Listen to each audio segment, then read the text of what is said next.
The emergency alarm woke Commander Hyun from a deep sleep. Red lights flashed in his quarters. He jumped out of bed and grabbed his uniform. Something bad was happening. "Commander, to the bridge," a voice called over the speakers. "We have a situation." Hyun ran through the corridors of the Earthship Victory. Other crew members were moving quickly to their stations. Everyone looked worried. In 3 years of serving near the frontier, they had never heard the alarm sound like this. When Hyun reached the bridge, he found his officers staring at their screens. Lieutenant Bo turned to him. "Sir, we're receiving distress signals. Multiple sources. The Krell are attacking." Hyun looked at the main display. It showed a map of the local star systems. Red dots marked the attacks. There were dozens of them. "Where?" Hyun asked. "Border colonies, mining stations, trading posts. The Krell are hitting everything at once." Bo pulled up more information. "The Council forces are responding, but they're stretched thin. Some colonies won't get help in time." Hyun studied the map. One station was blinking red more urgently than the others. Station 712, a mining operation with 3,000 workers. The closest Council ships were hours away. "How far are we from 712? Hyun asked. 40 minutes at full speed, Bo replied. "But sir, we're not authorized to engage in military action." The Council made it clear. Humans are restricted to safe zones only. Hyun knew Bo was right. Earth's government had signed agreements. Humans were supposed to stay out of fights. They were supposed to let other species handle the dangerous work. "Pull up the station's details," Hyun ordered. The screen changed. It showed information about 712. The station had workers from 12 different species. They were mining valuable crystals. Most of them had no weapons. No way to defend themselves, a message came through. It was audio only. The voice was panicked. "This is Station 712. We are under attack. Krell forces are boarding us. We need help now. Please, anyone who can hear this. We have children here. We need help," the message repeated, over and over. The fear in the voice was clear. Hyun made his decision. Set course for 712. "Maximum speed, sir?" Bo looked shocked. "The Council orders." "I heard the orders," Hyun said. "But I also heard that distress call." "Set the course," Bo nodded. "Yes, sir." Hyun opened a ship-wide channel. "All hands prepare for combat. Marines report to the deployment bay." The Victory had 20 Marines on board. They were supposed to be guards. Protection for the ship only. But they were fully trained and equipped. And they had been waiting for something real to do. Captain Tae was already in the deployment bay when Hyun arrived. He was a tall man with short black hair and serious eyes. His Marines were checking their weapons and armor. They moved with practiced efficiency. "Captain," Hyun said. "We have a situation," Tae looked up. "I heard the distress call. We're ready to deploy. You understand this goes against Council orders?" Hyun had to make sure. "Earth's government might not support this action." Tae smiled. It wasn't a happy smile. It was the smile of someone who knew exactly what they were doing. "Commander, with respect, I don't care about politics. There are people dying. That's all I need to know." Hyun felt relief. He had made the right choice. "What do you need?" "Information about the station layout. Numbers on Krell forces if possible, and get us there fast." "You'll have it." The Victory raced through space. On the bridge, the crew worked frantically. They scanned 712 from a distance. The Krell had 3 ships attached to the station. Boarding parties were already inside. "How many Krell?" Hyun asked. "Estimates say 200, maybe more." Bo shook his head. "Our 20 Marines against 200 Krell warriors. This is suicide." "Not if we're smart," Hyun replied. He opened a channel to Tae. "Captain, you're outnumbered 10 to 1. Tae's voice came back calm and steady. "We've trained for worse odds. Just get us on that station." The Marines were loading into a small assault shuttle. Each one wore powered armor that made them look bigger and stronger. They carried rifles that humans had designed for space combat. Weapons that could punch through metal walls or stop an armored target. Corporal Sue checked her gear one last time. She was young but experienced. This would be her first real battle since joining the Marines. She felt nervous, but also ready. "Listen up," Tae addressed his Marines. "The Krell think they own this station. They think the workers are helpless. They're used to easy targets. We're going to show them what happens when they pick on someone with teeth." The Marines responded with grim determination. They checked each other's equipment. They synchronized their communication systems. They reviewed the station plans. 5 minutes to contact, the pilot announced. Tay pulled up a holographic map. We're going in through the maintenance airlock. It's small, so the Krell won't expect it. We split into 4 teams. Alpha team with me takes the command center. Bravo team secures the civilian shelter. Charlie team cuts off Krell reinforcements. Delta team handles their ships. What if we run into heavy resistance? Someone asked. Then we adapt. Marines don't retreat. We complete the mission. Tay looked at each of his soldiers. Everyone clear? Clear, sir. They responded together. The shuttle approached 712 from an angle the Krell ships couldn't see. The station was scarred with blast marks. Atmosphere was leaking from several breaches. The distress signal was still broadcasting. Docking in 30 seconds, the pilot said. The Marines stood up. They moved to the airlock. Sue felt her heart beating fast. She controlled her breathing like she had been trained. Fear was natural, but Marines used fear. They turned it into focus. 10 seconds, Tay activated his helmet. His voice came through everyone's communication system. Remember your training. Watch your sectors. Cover your teammates. We go in fast and hard. The Krell have never fought humans before. Let's make it a lesson they won't forget. The shuttle connected with the station. The airlock cycled. The doors opened. Move out, Tay ordered. The Marines poured into Station 712. The Galactic Council thought humans were weak, afraid of combat, too soft for war. They were about to learn how wrong they were. Ambassador Jin stood in the grand chamber of the Galactic Council. The room was massive, bigger than any building on Earth. Lights floated in the air without any support. Strange beings from 100 different worlds sat in circular rows around him. Some had scales, others had fur, and a few looked like they were made of living crystal. Jin wore his best suit. It was dark blue with a silver pin showing Earth's flag. He felt small in this place. The ceiling stretched so high he could barely see it. Each alien representative watched him with eyes that looked nothing like human eyes. Honored council members, Jin began. His voice echoed in the huge space. I come from Earth to request trade agreements and peaceful relations. A creature with 6 arms raised 1 limb. This was Vexra, a senior member of the council. Her skin was purple and covered with tiny glowing dots. She spoke in a voice that sounded like music and thunder mixed together. Tell us about your species, Ambassador. What can humans offer the galaxy? Jin smiled. He had practiced this speech many times. We are builders and creators. We make art and music. We study science and explore our world. We believe in talking through problems instead of fighting. Vexra's eyes flickered. She looked at the other council members. Several of them made sounds that might have been laughter. Jin felt his stomach twist. Something was wrong, so you avoid conflict? Another alien asked. This one looked like a giant bird with golden feathers. We prefer peace, Jin answered carefully. War is wasteful. We would rather build than destroy. More sounds of amusement filled the chamber. Jin's assistant, a young woman named Yu, shifted nervously beside him. She whispered, Sir, I think they're laughing at us. Jin kept his face calm. He continued his presentation. He showed images of Earth's cities, peaceful and bright. He showed pictures of humans helping each other after natural disasters. He talked about human kindness and cooperation. Vexra listened to it all. When Jin finished, she stood up. Her 6 arms spread wide. The Council has reviewed your request, she announced. We will allow limited trade in safe zones only. But humans cannot participate in frontier protection. You are too weak, too scared of combat. We're not scared, Jin protested. We simply choose different methods. You admitted you avoid conflict, the bird creature said.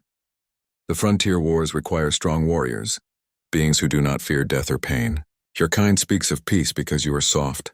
Jin felt anger rising in his chest, but he pushed it down.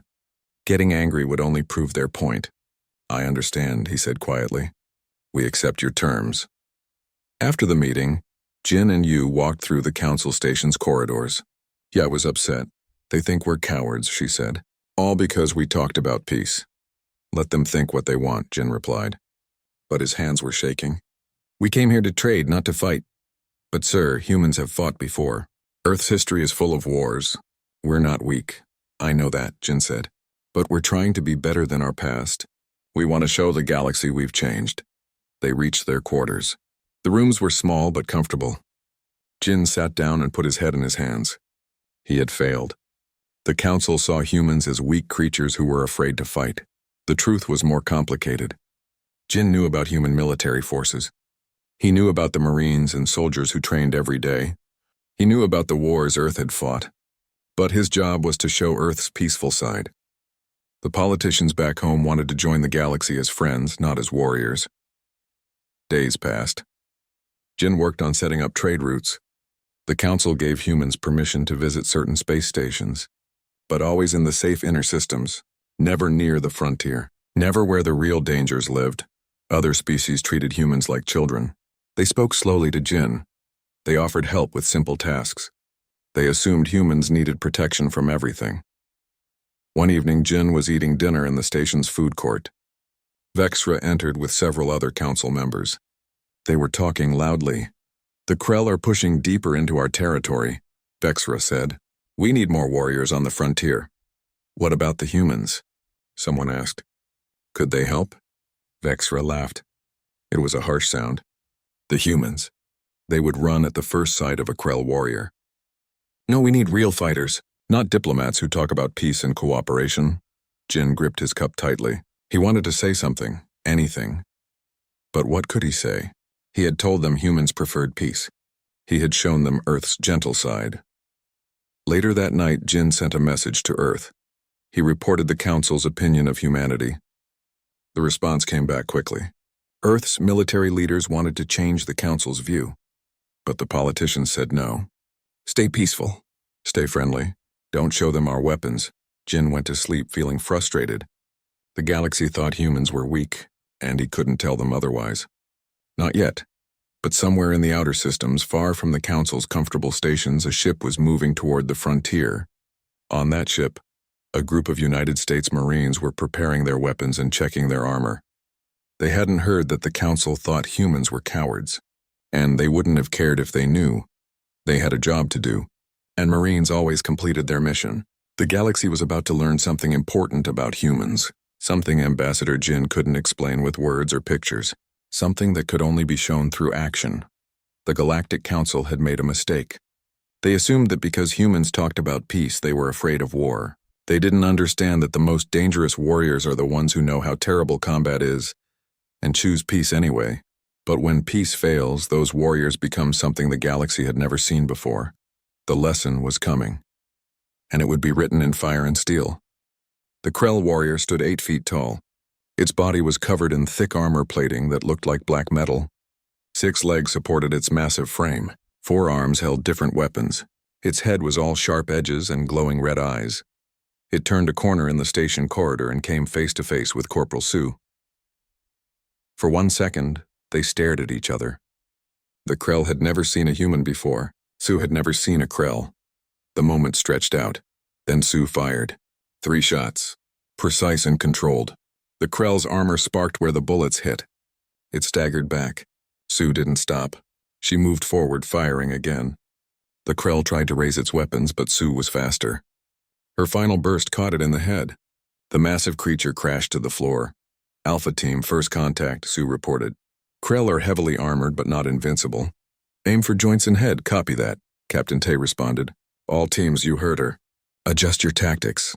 Tay's team was moving through the main corridor toward the command center. They moved in a tight formation. 2 Marines in front, 2 on the sides, 2 watching behind. Every angle was covered. This was basic training, but it worked. They heard sounds ahead. Heavy footsteps. The Krell were coming. "Contact front," the Point Marine called out. 5 Krell warriors rushed around the corner. They saw the humans and charged. The Krell fought like wild animals. No tactics, just raw aggression. The Marines dropped to 1 knee. They formed a firing line. When the Krell got close, all 6 Marines fired at once. The coordinated attack tore through the Krell formation. The aliens had armor but no shields. They had strength but no strategy. In 10 seconds, it was over. 5 Krell lay dead. The Marines had no casualties. "Keep moving," Tay ordered. Across the station, Bravo Team reached the civilian shelter. The door was sealed. Inside, 3,000 workers were hiding. They could hear the Krell trying to cut through. "Bravo Team here," the team leader reported. "We've got Krell at the shelter door. Engaging." The 5 Marines of Bravo Team attacked from behind. The Krell never heard them coming. The Marines used the station's layout to their advantage. They struck from cover. They retreated before the Krell could respond. They used grenades in tight spaces. They knew every trick in the book. The Krell were strong. But strength didn't matter if you couldn't hit your enemy. Charlie team had the hardest job. They needed to block the Krell reinforcements coming from the docked ships. 4 Marines against 30 Krell. The math looked impossible. But Charlie team had something the Krell didn't. Explosives. They rigged the main docking corridor with mines and traps. When the Krell reinforcements came running through, the corridor erupted. Explosions ripped through the tight space. The Krell formation broke apart in chaos. The Marines didn't try to fight them all. They just needed to slow them down. They fired from protected positions. They collapsed parts of the corridor. They made every meter cost the Krell time and lives. Delta Team was the smallest. Just 3 Marines. Their mission was the most dangerous. They had to disable the Krell ships. They entered the first ship through an access hatch. The inside was dark and smelled like chemicals. Everything was designed for creatures much larger than humans. Find their engine room, the team leader said. Plant charges and get out. They moved through the ship quickly. Being smaller than the Krell was actually helpful here. They could squeeze through spaces the aliens couldn't. They found the engine room and placed their explosives. On their way out, they ran into 3 Krell guards. The fight was brutal. In the narrow ship corridors, the Krell's size was a disadvantage. The Marines used their agility. They ducked under wild swings. They shot from impossible angles. They won. First ship rigged, Delta Team reported. Moving to Ship 2. Back at the command center, Tay's team breached the main door. Inside, they found 20 Krell warriors. The odds were bad. 3 Marines against 20 enemies. But the command center had something useful. Cover, computer stations, control panels, places to hide and shoot from. The Krell charged. The Marines scattered. They turned the room into a death trap. The Krell's tactics were simple. Charge and overwhelm. It worked against weak enemies. But Marines weren't weak. Tay shot from behind a control console. Sue moved to a different position and fired. Their third team member lobbed a grenade. The Krell tried to follow them but couldn't keep up. The humans were too fast, too coordinated. The battle lasted 5 minutes. When it ended, all 20 Krell were down. Tay had a small cut on his arm. Sue was breathing hard, but they were alive. Command center secured, Tay reported. He accessed the station's systems. He could see everything now. The whole battle. His 20 Marines against 200 Krell. The numbers were changing. The Krell were losing. It didn't make sense. How could 20 humans beat 200 Krell warriors? The Krell were famous across the galaxy. They were supposed to be unstoppable, but they had never fought humans before. The Krell fought with instinct. They relied on strength and numbers. They charged forward and trusted their armor. Humans fought with their minds. Every Marine had trained for years. They knew tactics that had been developed over centuries of warfare. They worked as a team. They adapted to every situation. They used the environment. They thought 3 moves ahead. Sue was pinned down by 3 Krell. She counted their shots. She noticed they reloaded at the same time. When they did, she moved. By the time they were ready to fire again, she was in a new position. She picked them off one by one. This was what humans did. They learned. They planned. They executed perfectly. Delta Team finished rigging the 3rd Krell ship. All ships set to blow, they reported. Detonating in 2 minutes. All teams pull back to safe zones, Tay ordered. The Krell are going to realize they've lost. They'll try to escape. The Marines regrouped. They had control of the key areas. The civilian shelter was secure. The command center was theirs. The Krell reinforcement route was blocked. Through the station's cameras, Tay watched the remaining Krell. They were confused. Their attack had failed. The small force they thought would be easy prey had destroyed them. The Krell tried to retreat to their ships. But when they reached the docking area, the ships exploded. 3 massive blasts shook the entire station. The Krell were trapped. "This is Captain Tay of Earth's United States Marines," Tay broadcast on all channels. "Krell forces, you are surrounded. Surrender now and you will be treated according to galactic law. Continue fighting and you will be eliminated." The Krell had no experience with surrender. In their culture, you fought until you won or died. But now, facing an enemy they couldn't beat, some of them hesitated. The battle for Station 712 was over. 20 human Marines had defeated 200 Krell warriors. The galaxy thought humans were weak. The galaxy was wrong. The Council observation ship arrived 6 hours after the fighting ended. Counselor Vexra stood in the viewing room, looking at Station 712 through the window. She couldn't believe what she was seeing. The station was damaged but intact. The Krell ships were destroyed, and according to the reports, only 20 human soldiers had done this. "This is impossible," Vexra said. 20 warriors cannot defeat 200 Krell." Her assistant, a small blue creature named Kip, pulled up the battle recordings. The station's cameras captured everything. "Would you like to see?" Vexra wanted to say no. She didn't want to see humans winning. She had told everyone they were weak. She had laughed at them.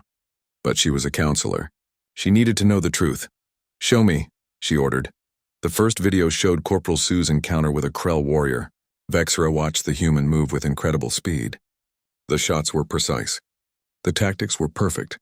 The Krell warrior, which should have crushed the small human, was dead in seconds.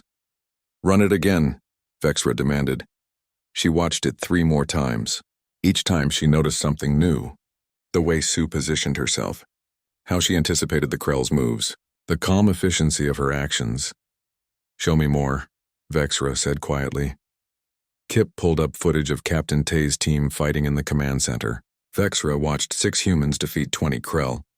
She saw how they used the environment, how they communicated without speaking, how they never wasted a single movement. "These humans," Vexra said slowly, "they're not like other species." "No, Counselor," Kip agreed. "The analysis shows they use tactics we've never seen before. Complex team coordination, adaptive strategy. Every action serves multiple purposes." Vexra felt something she hadn't felt in many years. Fear. Not fear of the humans themselves, but fear of what she had missed, what she had misjudged. "I need to go to the station," she said. "I need to meet these Marines." On Station 712, Sergeant Wu was helping with medical treatment. He wasn't a doctor, but all Marines had basic medical training. He was bandaging the arm of a worker who had been injured in the attack. The worker was from a species called the Palen. He had gray skin and large eyes. He kept staring at Wu. "You saved us," the worker said. "The Council told us humans were weak. But you fought the Krell, you won." Wu shrugged. "We did our job. That's all. But how? The Krell are supposed to be unstoppable." Wu finished the bandage. "They're strong. I'll give them that. But strength isn't everything. They don't think. They just charge forward. That makes them predictable. You make it sound easy." "It's not easy," Wu said seriously. "War is never easy, but humans have been fighting for thousands of years. We've learned some things. We know how to work together. We know how to adapt. We know how to win." Captain Tay was in the station's command center when Vexra arrived. The counselor walked in with her escort. She looked different now. Less confident. "More cautious, Captain Tay," Vexra said. Her voice was respectful. Very different from the mocking tone she had used with Ambassador Jin. Tay stood up and saluted. "Counselor, welcome to 712. Vexra looked around the command center. She saw the blast marks from the battle, the Krell bodies being removed. "The human Marines working to repair damage, I owe you an apology," Vexra said. "I misjudged your species. I thought humans were weak because your ambassador spoke of peace." Tay nodded. "Ambassador Jin represents the best of humanity. He wants peace, so do we. But wanting peace doesn't mean we can't fight." "I watched the battle recordings," Vexra admitted. "I've never seen tactics like yours. The way your Marines work together. The way you think several steps ahead. Where did you learn this?" "Earth's history," Tay replied. "We've had a lot of wars. Too many wars. Each one taught us something. We learned from our mistakes. We improved our methods. Over thousands of years, we got very good at combat." "But you said you want peace," Vexra looked confused. "If you're so good at war, why seek peace?" Tay smiled. It was a sad smile. "Because we know what war costs. We've seen cities destroyed. We've lost billions of people. We know that every battle, even when you win, takes something from you. That's why we want peace. Not because we're afraid to fight, but because we know exactly how terrible fighting is." Vexra was quiet for a long moment. Then she said something that surprised Tay. "The Council needs to hear this. Will you come speak to them?" Tay hesitated. "I'm a soldier, not a politician. Ambassador Jin should be the one speaking to the Council. Ambassador Jin showed us one side of humanity," Vexra said. You showed us another. The Council needs to see both. They need to understand that humans are not weak, that choosing peace is not the same as fearing combat. Corporal Sue walked into the command center. She was carrying a data pad with casualty reports. She saw Vexra and stopped. Sorry, sir. I didn't know you had a visitor. It's fine, Corporal, Tay said. This is Counselor Vexra, Sue saluted. Vexra studied the young woman. This was the Marine from the first video, the one who had defeated a Krell warrior so easily. What are your casualty numbers? Vexra asked. Sue checked her data pad. 3 Marines with minor injuries. No fatalities on our side. Station workers 23 injured, 5 dead. Krell forces 187 dead, 13 captured. The number shocked Vexra. 20 human Marines, 0 deaths. Against 200 Krell, it shouldn't be possible. How? Vexra asked. How did you achieve this? Sue looked at Tay. He nodded, giving her permission to speak. Training, ma'am, Sue said simply. Every Marine trains for years. We learn to think, to plan, to work as a team. The Krell are strong, but they fight alone. Each one tries to win by themselves. We fight together. That makes all the difference. Vexra turned to Tay. The Council needs military advisors for the frontier wars. Would Earth be willing to provide Marines as trainers? That's not my decision, Tay said. I'm just a captain. You'll need to talk to Earth's government. But if they agree, would you do it? Tay thought about it. Teaching other species how to defend themselves. Sharing human tactics with the galaxy. It could save a lot of lives, yes, he said. If my government orders it, I would be honored. Vexra nodded. She looked at the Marines around the command center. Young humans working to repair damage and help the wounded. They had come here against orders. They had risked everything to save people they didn't even know. The galaxy had been wrong about humans. Very wrong. And Vexra was going to make sure everyone knew it. 6 months had passed since the battle at Station 712. The Galactic Council chamber looked the same as before. But everything was different. Ambassador Jin stood in his usual spot. But this time he wasn't alone. Captain Tay stood beside him. Both men wore formal uniforms. Jin's was diplomatic blue. Tay's was marine dress uniform, crisp and decorated with medals. Counselor Vexra called the meeting to order. Her 6 arms gestured for silence. The chamber quieted immediately. Honored members of the Council, Vexra began, we are gathered to discuss a formal request from Earth. Ambassador Jin will present. Jin stepped forward. He remembered his first presentation here. How the Council had laughed at humans, called them weak, refused them access to the frontier. Things had changed. Thank you, Counselor, Jin said. 6 months ago, Earth offered military assistance. You declined. You said humans were too weak, too afraid of combat. Since then, 20 human Marines defended Station 712 against 200 Krell warriors. They won with 0 fatalities. Murmurs spread through the chamber. Every species here had heard about the battle. The recordings had been shared across the galaxy. Humans had become famous overnight. Earth formally requests full participation in frontier defense, Jin continued. We offer military advisors to train Council forces. We offer tactical support, and we offer combat units when needed. A tall alien with crystal skin stood up.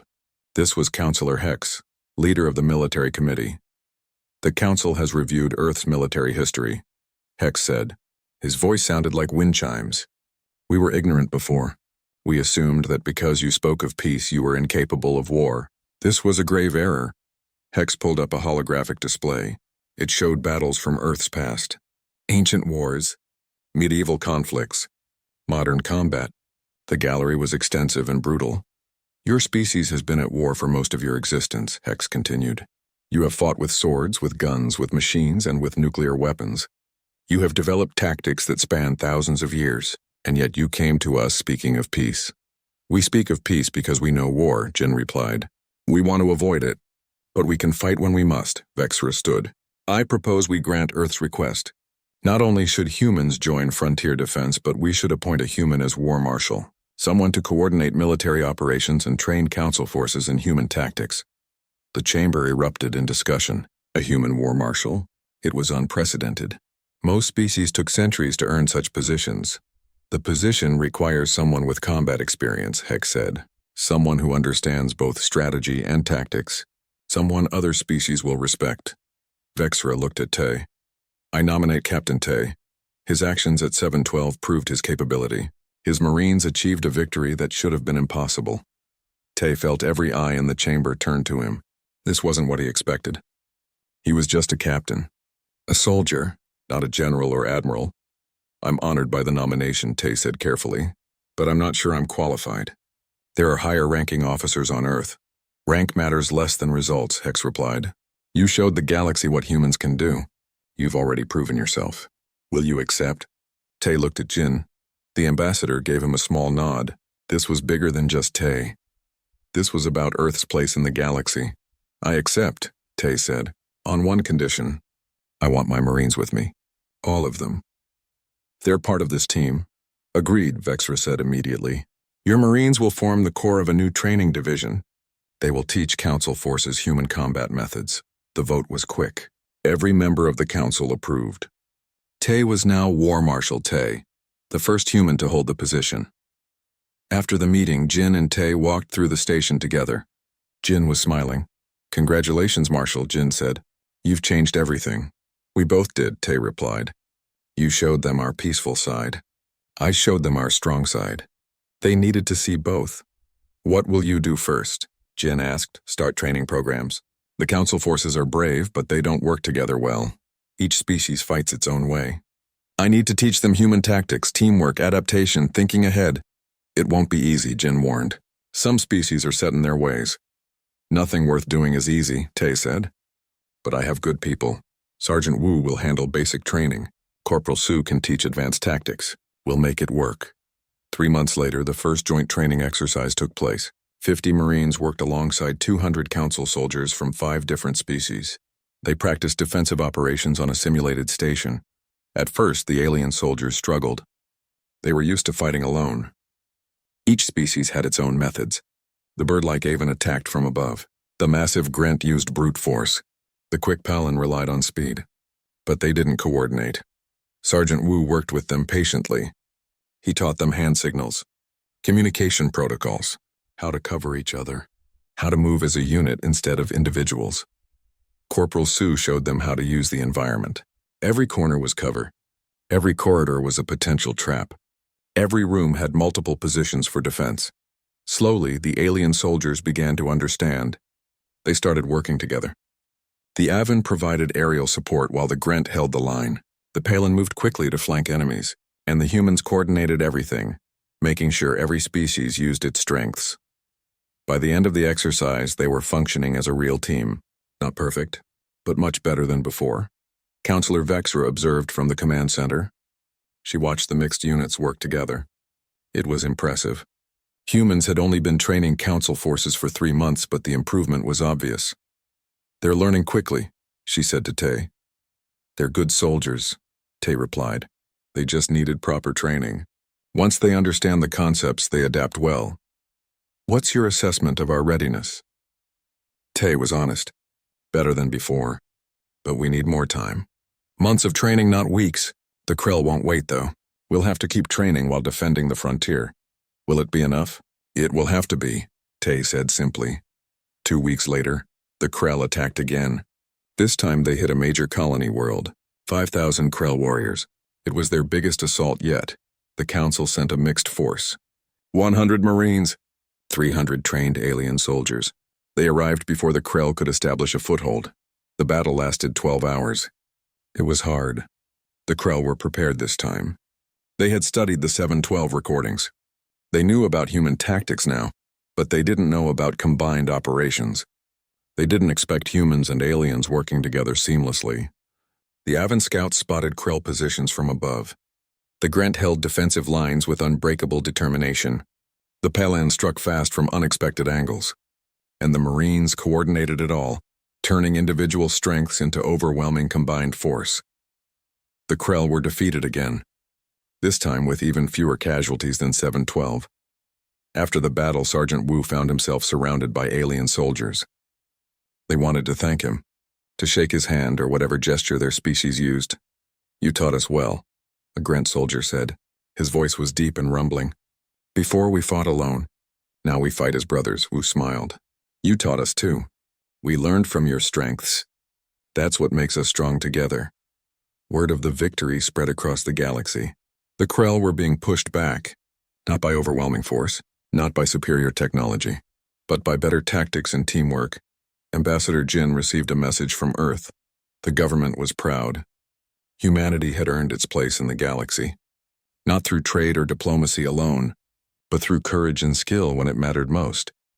In the council chamber, Vexra made an announcement.